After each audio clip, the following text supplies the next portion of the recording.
and welcome everybody to another episode of Transform Your Practice, Transform Your Life. My name is Kristina Schneider, and I'm a practice success coach here at the Ultimate Estate Planner. And I'm super excited about today's podcast episode entitled How to Assist Your Clients with Trust Funding Without It Being a Money Loser for your firm. I talk quite a bit about this with lawyers who constantly ask us, how are you guys handling trust funding? Because I'm really struggling to handle trust funding.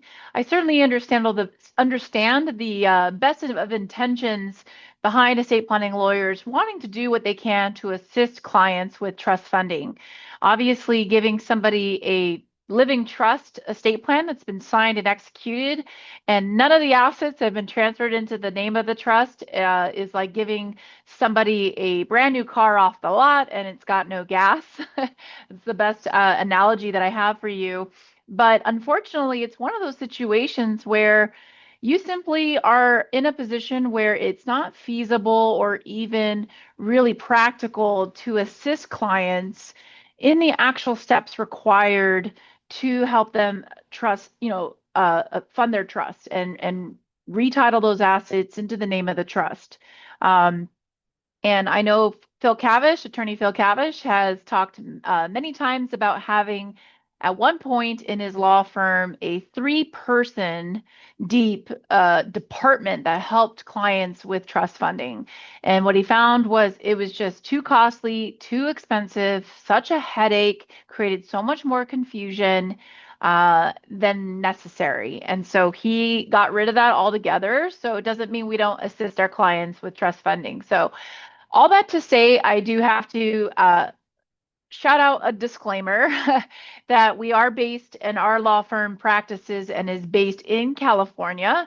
I think California is one of the only states that I'm aware of that has something called a Hegstad petition, which is this unique petition in the probate process where essentially my very unlawyerly understanding is that if you can show an intent to fund an asset, you can file this petition and you can avoid a costly probate in lieu of showing an intent to fund. So what I'm going to tell you to help your clients do trust funding certainly benefits those in California because you can at least get people hopefully to avoid probate thanks to a Hexad petition. I don't understand why estate planning lawyers in other states don't do more to try to lobby for a similar type of petition in their states. I don't know if they've tried and they failed, but it certainly makes sense to me.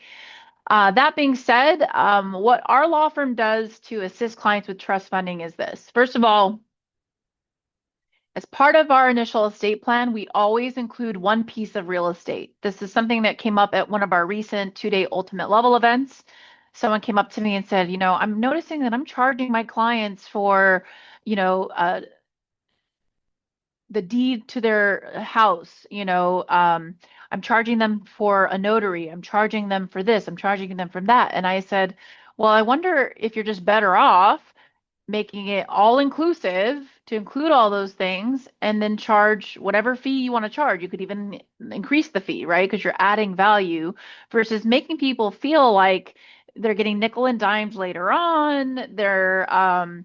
It's usually for stuff that they need, right? Most people with a trust-based plan are likely going to have at least one piece of real estate, usually their home. And it makes sense to at least include that in the initial estate plan, right? Then what you can do is we typically charge $250 for every additional piece of property that you want us to assist getting retitled and renamed into the trust, right? And so that's, we make that known up front that it includes one deed transfer and anything else they will have to pay us for, right? And so what we're finding though is all those other accounts, the bank accounts, the life insurance policies, all the other, annuities, possibly IRA accounts, other types of assets that people have, people aren't sure what to do with it. So what our law firm does is we prepare something called transfer letters. And what we do is on our letterhead and with our trust certification and anything else that we know someone might need in order to retitle their assets into the name of the trust, we will provide them these transfer letters for them to go take down to the bank, to go mail into their financial advisor, to go mail into their financial institution. And obviously, it's very important that they know we've prepared these items for them and that at the point of their signing appointment, they are instructed that, hey, you're not done yet. You have some homework to do because, like I said, the best analogy you can give them is we've now given you the car, but we've also given you the keys to the car and a gas card. You've got to go gas up your car now by retitling these assets because if you don't, then you kind of wasted time and effort because you've got a lot of assets not in your trust, and that's not what you wanted to happen. So what we do is we obviously talk to the clients, we explain it. There's a point where at our signing appointments, the book and binder are being prepped so that the clients walk away with their binder and their documents right then and there at their execution meeting.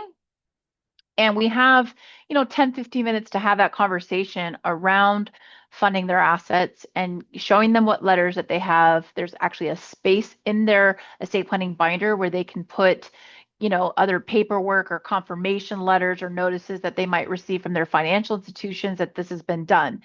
Additionally, we will send a follow-up letter typically about 6 weeks after their signing, which basically just says, thank you so much. We've completed your estate plan. We've taken care of everything that we've been engaged to do.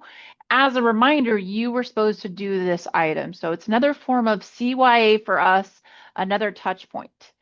One step further is to have someone in your office reach out by phone just to get even some type of verbal or maybe email acknowledgement from the client that they've taken care of those issues, right?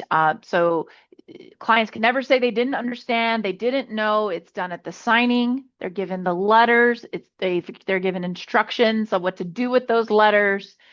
They're given a follow-up notice, email or letter sent to them. They're getting a follow-up call sent to them. They are being informed and educated about what steps that they want to do. Now, that being said, I have some attorneys who say, well, I have clients that are like, willing to pay me to do these things. If you have clients that are willing to pay you to do those things and you're able and feasible and it's practical for you to do it because, there are situations where you might need to physically be at the bank. That is not a practical solution, right? But there may be things where you're sending the notice to the advisor and the financial institution and you're getting the confirmation, you're working with them to confirm that this was done. You can certainly price it, but I would make it a premium priced so that it makes sense and it may deter people from doing it. And then when they do it, you are earning your fee, right? To ensure that you're getting that done.